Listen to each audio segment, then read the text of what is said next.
You know you shouldn't do it, so don't. You don't need every sales. I know if you want the money, but you shouldn't do it. It's a given. You know it. I know it. It- Sometimes you just gotta say no. What's that mean? Well, you have a specialty, and your company is developed around that. I remember a time where I was always told to sell, sell, sell, sell, and you get the sales. That's what you want, and but it just becomes such a headache. I'm telling you that the crews hate it.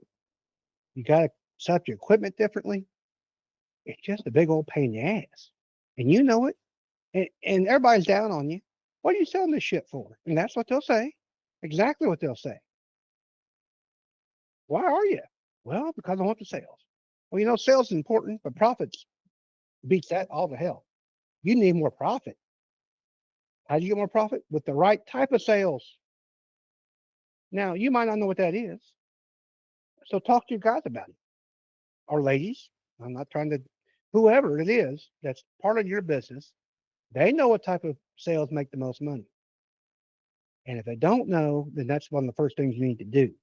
Go back a couple months, look at them, figure out what it is. What was the fastest job? What fast did you get done sooner than you estimated? What made more profit? What are you doing more proficiently than the market is bearing? What does that mean, Chris? Well, if you're able to sell a job for 10,000 and only costing you five, and the market does bear 10, great. You're making 5,000 profit, probably more than somebody else because you're doing it.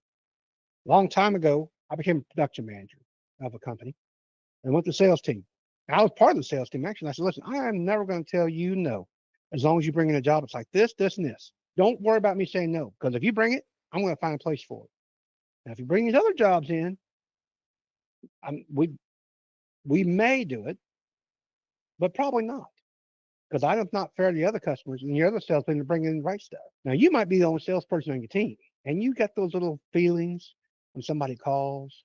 I get calls for remodeling sometimes. Do I know how to remodel? Yes. Should I be remodeling? No. Can I remodel jobs that are my own? That's one thing.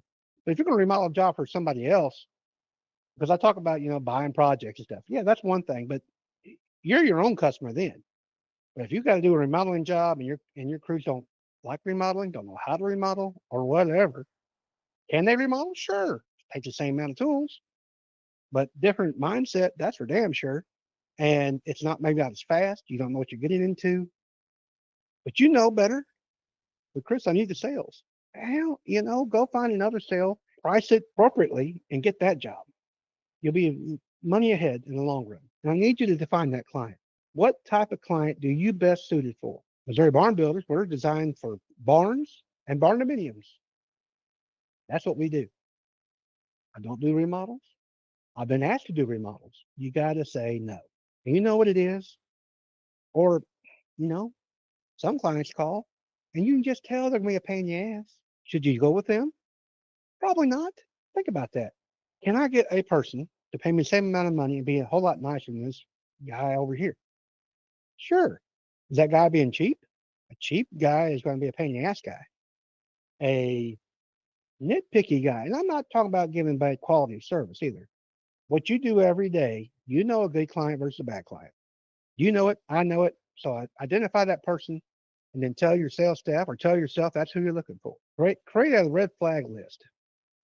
Like three strikes you out and all that good stuff. Where you say, okay, this guy's beating me up on price. This guy doesn't contact me back in appropriate time. Hell, I got people that don't give me freaking plans to build a house. Now, there's one thing they don't understand the process, and you help them go through that process. That's good service. But I'm talking about people that don't respond and can't get you a damn plan for a job. Well, that means to me that it's not as important to them as it is to me to take care of them. I'll say it again. That means to me that it's not as important to them for me to take care of them the way it should be done. I can't read their minds. You can't read their minds. So there's three flags right there. Whatever it is, create that red flag list that's going to identify to you or to your salesperson or your future salespeople when you train them that if these three flags go off, we don't need them. Price your jobs for profit, not approval.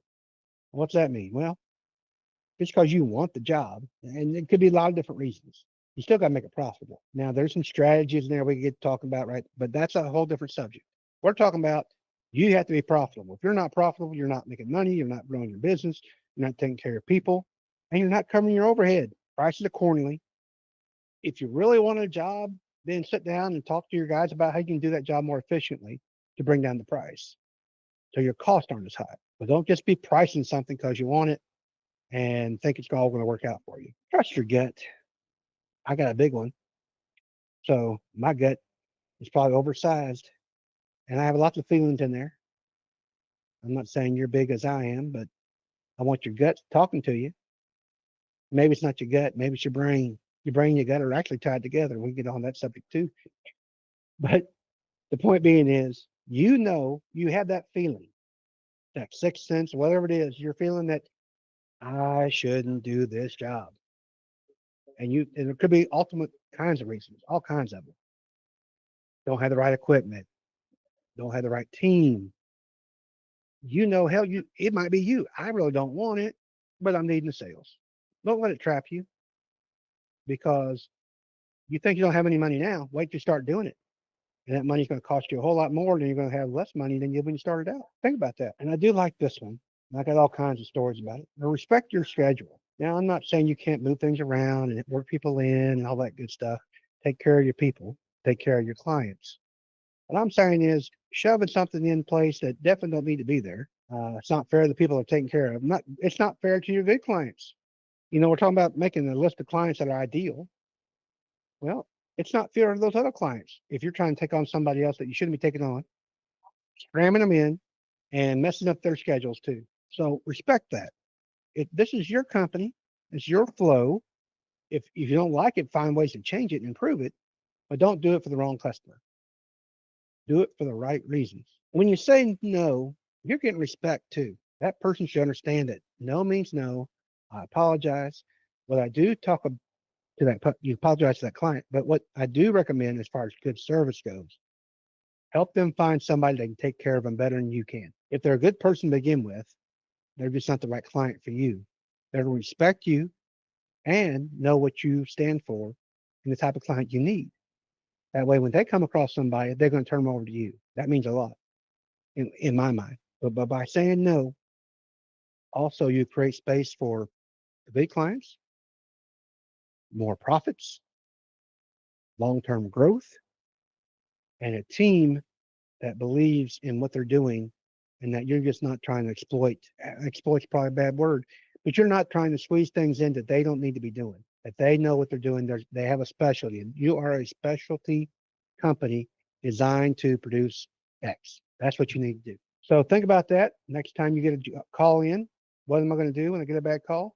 Imagine either taking care of that client as far as sending them somewhere else, helping them find that person, or just respectfully bowing out saying, we're not the right company for you. And if you're struggling with that type of business in your company and you want to talk to somebody about it, in link below, there's a 30-minute free consultation with me.